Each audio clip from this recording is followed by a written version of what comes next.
Hurry. I need help. My friend's been killed. Don't know where I am. There's a monster here. Don't know what to do. Help.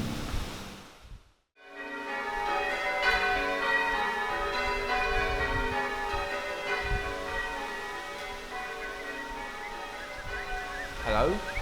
Yes. Okay. I'm on my way.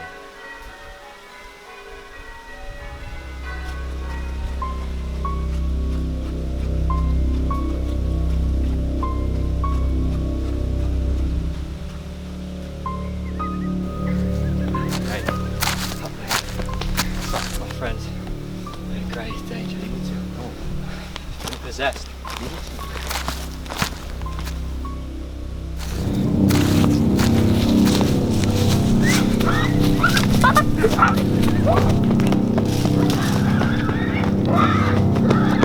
In the name of God, I condemn you to hell!